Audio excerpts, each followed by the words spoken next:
Welcome back to my channel. ಹೊಸದಾಗಿ channel ನೋಡ್ತಾ ಇದ್ದರೆ ಸಬ್ಸ್ಕ್ರೈಬ್ ಮಾಡಿಕೊಂಡು ಸಪೋರ್ಟ್ ಮಾಡಿ. ಶನಿವಾರ ಅಷ್ಟಮಿ ಬಂದಿದೆ ಅಂದರೆ ತುಂಬ ಅದೃಷ್ಟ ಅಂತ ಹೇಳ್ಬಹುದು ಸ್ನೇಹಿತರೆ. ನಮ್ಮ ಸಮಸ್ಯೆಗಳನ್ನು ಬಗೆಹರಿಸ್ಕೊಳ್ಳೋದಕ್ಕೆ ತುಂಬ ಅದ್ಭುತವಾದ ದಿನ. ಸರ್ವ ಕಷ್ಟಗಳನ್ನು ಕೂಡ ನಿವಾರಣೆ ಮಾಡುವಂಥ ಅಷ್ಟಮಿ ತಿಥಿಯ ದಿನ ಶನಿವಾರ ಬಂದಿದೆ ಅಲ್ವಾ. ಈ ಶನಿವಾರದ ದಿನ ನೀವು ನಾಯಿಗೆ ಹಾಗೂ ಕಾಗೆಗಳಿಗೆ ಏನಾದರೂ ಈ ಪದಾರ್ಥಗಳನ್ನು ಕೊಟ್ಟರೆ, ಎಷ್ಟೋ ಜನಕ್ಕೆ ನಿಮ್ಮ ಮನೆಯಲ್ಲಿ ಚಪಾತಿ ಮಾಡಿರ್ತೀರ, ರೊಟ್ಟಿ ಇರುತ್ತೆ, ಬನ್ ಇರುತ್ತೆ, ಬಿಸ್ಕೆಟು ಅಥವಾ ಮನೆಯಲ್ಲೇ ಮಾಡಿರುವಂಥ ಏನೇ ಪದಾರ್ಥಗಳಾಗಿದ್ದರೂ ಕೂಡ ಅದು ಶನಿವಾರ ಕೂಡಿ ಬಂದಿರೋದ್ರಿಂದ ಕಡಲೆ ಹಿಟ್ಟಿನಿಂದ ಮಾಡಿರುವಂಥ ಯಾವುದಾದ್ರೂ ಪದಾರ್ಥಗಳು ನಿಮ್ಮ ಮನೆಯಲ್ಲಿ ಸಿಹಿ ಆಗಿರಬಹುದು ಅಥವಾ ಖಾರ ಆಗಿರಬಹುದು ಇದ್ದರೂ ಕೂಡ ಅದನ್ನು ಕಾಗೆಗಳಿಗೆ ಕೊಡಿ. ಪಿತೃದೋಷಗಳ ಒಂದು ನಿವಾರಣೆ ಆಗುವಂಥ ಎಲ್ಲ ಸಾಧ್ಯತೆಗಳು ಕೂಡ ಇದರಲ್ಲಿ ಇರುತ್ತೆ. ಯಾಕಂದರೆ ಕಾಗೆಗೆ ನಾವು ಆಹಾರವನ್ನು ಕೊಟ್ಟಾಗ ಎಷ್ಟೋ ಜನಕ್ಕೆ ಶನಿಯ ದೋಷ ಅನ್ನೋದು ಇರುತ್ತಲ್ವ, ಆ ದೋಷಗಳು ಕೂಡ ನಿವಾರಣೆ ಆಗುತ್ತೆ. ಹಾಗೆ ಶನಿವಾರ ಅಷ್ಟಮಿ ಕೂಡಿ ಬಂದಿರೋದ್ರಿಂದ ಈ ಪರಿಹಾರವನ್ನು ಮಾಡ್ಕೊಳ್ಳಿ. ಸುಮಾರು ಜನಕ್ಕೆ ನಾನು ತಿಳಿಸಿದ್ದೆ ಸ್ನೇಹಿತರೆ. ಅಷ್ಟಮಿ ಶನಿವಾರ ಏನಾದರೂ ಬಂದಾಗ ನೀವು ಕಾಲಭೈರವ ದೇವಸ್ಥಾನದಲ್ಲಿ ಕೂಷ್ಮಾಂಡ ದೀಪವನ್ನು ಹಚ್ಚಿ. ಯಾಕೆ ಕಾಲಭೈರವನ ದೇವಸ್ಥಾನದಲ್ಲಿ ಇಷ್ಟು ಶಕ್ತಿ ಇರುತ್ತೆ ಅಂದರೆ, ಕಾಲವನ್ನು ನಿರ್ಣಯ ಮಾಡುವಂಥ ಒಂದು ಶಕ್ತಿ ಇರುವಂಥದ್ದು ಕಾಲಭೈರವೇಶ್ವರನಿಗೆ. ನಮ್ಮ ಜೀವನದಲ್ಲಿ ನಡೀತಾ ಇರುವಂಥ ಎಷ್ಟೋ ಸಂಘರ್ಷಗಳು, ಸಮಸ್ಯೆಗಳು ಅನ್ನೋದಕ್ಕೆ ದಾರಿ ಗೊತ್ತಾಗ್ತಾ ಇಲ್ಲ. ನಮ್ಮವರೇ ನಮಗೆ ಶತ್ರುಗಳಾಗಿದ್ದಾರೆ. ಹಿತಶತ್ರುಗಳಿಂದ ತಪ್ಪಿಸ್ಕೊಳ್ಬೇಕು. ಅವರು ತುಂಬ ಕಾಟ ಕೊಡ್ತಾ ಇದ್ದಾರೆ, ತುಂಬ ಭಯ ಇದೆ ಅಂತ ಕೂಡ ಎಷ್ಟೋ ಜನ ಹೇಳ್ತಾ ಇರ್ತಾರೆ.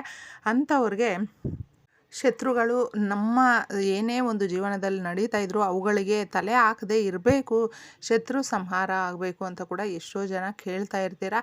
ಅಂಥವರು ಅವ್ರು ನಾಶ ಆಗ್ತಾರೋ ಬಿಡ್ತಾರೋ, ಆದರೆ ನಿಮಗೆ ಯಾವುದೇ ರೀತಿಯಲ್ಲೂ ಸಮಸ್ಯೆಗಳನ್ನು ಕೊಡೋದಿಲ್ಲ, ಹಾಗೆ ತೊಂದರೆಗಳನ್ನು ಕೊಡೋದಿಲ್ಲ. ಈ ದೀಪಾರಾಧನೆ ಮಾಡಿದಾಗ ಸ್ನೇಹಿತರೆ ಕೂಷ್ಮಾಂಡ ದೀಪವನ್ನು ಹಚ್ಚಿ.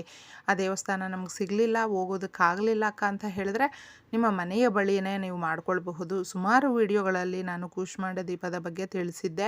ಸಾಲ ಜಾಸ್ತಿ ಇದೆ, ಸಮಸ್ಯೆಗಳು ತುಂಬ ಇದೆ, ಅಷ್ಟ ಕಷ್ಟಗಳು ದೂರ ಆಗಬೇಕು ಅನ್ನುವ ಯಾರೇ ಆಗಿರಬಹುದು ಅನ್ನುವಂಥವರು ಈ ದೀಪಾರಾಧನೆ ಮಾಡಿದಾಗ ನಿಮಗೆ ಇದರಿಂದ ಆಗುವ ಎಷ್ಟೋ ಒಳ್ಳೆ ಚೇಂಜಸನ್ನು ನೀವು ಕಣ್ಣಾರ ನೋಡಬಹುದು. ನಿಮಗೆ ಅದರ ಬಗ್ಗೆ ಗೊತ್ತಾಗುತ್ತೆ ಸ್ನೇಹಿತರೆ. ಮಾಡ್ಕೊಂಡು ನೋಡಬೇಕು ಅಷ್ಟೇ.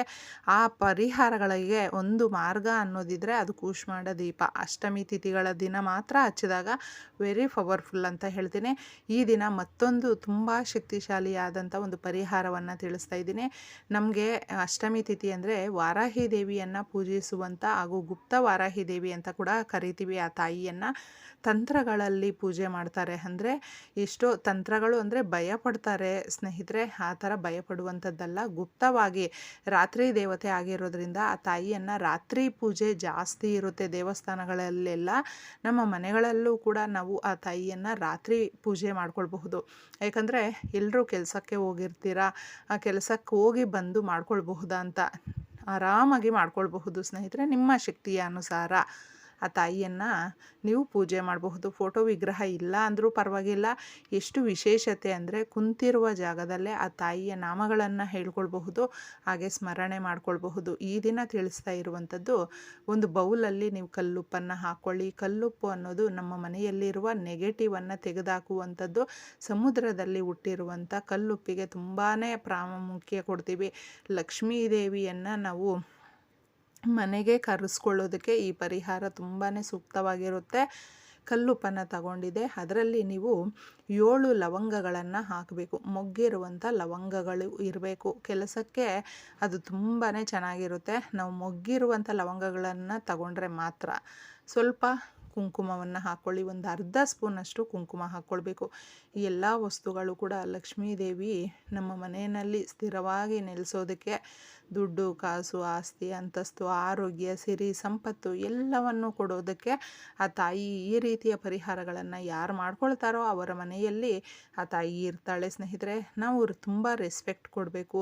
ದುಡ್ಡನ್ನು ನೀರಿನ ರೀತಿ ಖರ್ಚು ಮಾಡಬಾರ್ದು. ದುಡ್ಡು ಅನ್ನೋದು ತುಂಬಾ ಮುಖ್ಯವಾಗಿರುತ್ತೆ.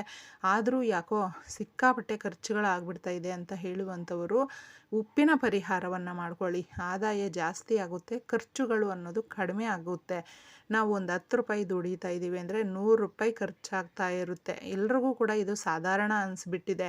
ಆದರೆ ತಿಂಗಳಲ್ಲಿ ನಾವು ಮತ್ತೆ ಬರಿಗೈಯನ್ನು ಮಾಡ್ಕೊಳ್ತೀವಿ, ಮತ್ತೆ ಸಾಲಗಳು ಮಾಡ್ಕೊಳ್ತೀವಿ, ಸಾಲಗಳಲ್ಲಿ ಸಿಕ್ಕಾಕ್ಕೊಳ್ತೀವಿ. ಈ ಪರಿಹಾರವನ್ನು ಮಾಡಿಕೊಂಡಾಗ ಉಪ್ಪಿನ ಪರಿಹಾರ ಮಾತ್ರ ದುಡ್ಡಿಗೆ ಸಂಬಂಧಪಟ್ಟಂಥದ್ದು. ನಮಗೆ ಖರ್ಚುಗಳು ಕಡಿಮೆಯಾಗಿ ಆದಾಯ ಹೆಚ್ಚಾಗುತ್ತೆ. ದುಡ್ಡು ಅನ್ನೋದು ಬೇರೆ ಕಡೆಯಿಂದ ಕೂಡ ಆಕರ್ಷಣೆ ಆಗುತ್ತೆ.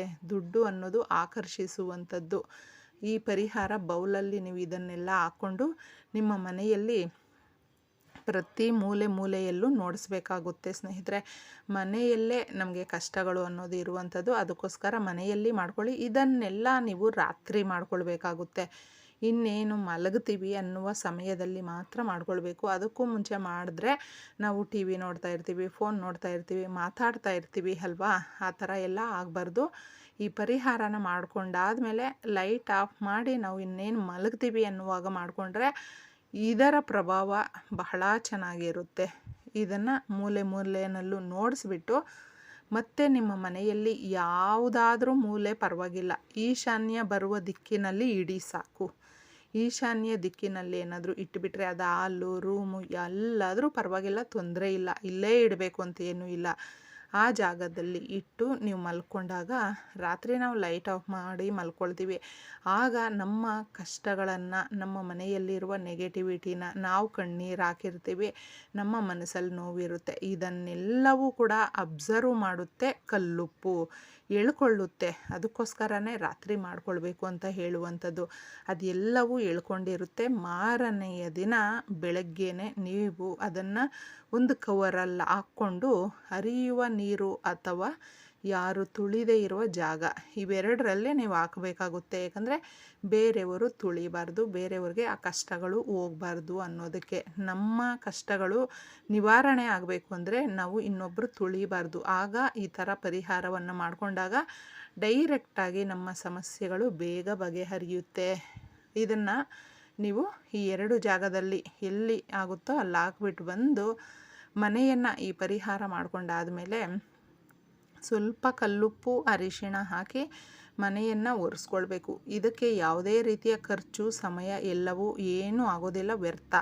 ಅದಕ್ಕೆ ಮಾಡಿಕೊಂಡಾಗ ನಮ್ಮ ಅಷ್ಟಮಿಯ ದಿನ ಮಾಡ್ಕೊಂಡಿರ್ತೀವಲ್ವ, ಅಷ್ಟ ಕಷ್ಟಗಳು ಕೂಡ ಕರ್ಪೂರದ ರೀತಿ ಕರ್ಗೋಗ್ಬಿಡುತ್ತೆ ಸ್ನೇಹಿತರೆ. ಮಾಡ್ಕೊಂಡು ನೋಡಿ, ತುಂಬ ಸುಲಭವಾಗಿರುತ್ತೆ. ಈ ರೀತಿ ಫಾಲೋ ಮಾಡಿ.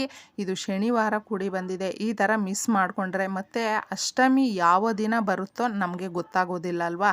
ಅದಕ್ಕೆ ಬಂದಿರುವಂಥ ದಿನವನ್ನು ಮಿಸ್ ಮಾಡ್ಕೊಳ್ಬೇಡಿ. ಮಾಡ್ಕೊಂಡು ನೋಡಿ. ಎಲ್ರಿಗೂ ಒಳ್ಳೆಯದಾಗಲಿ. ಧನ್ಯವಾದಗಳು.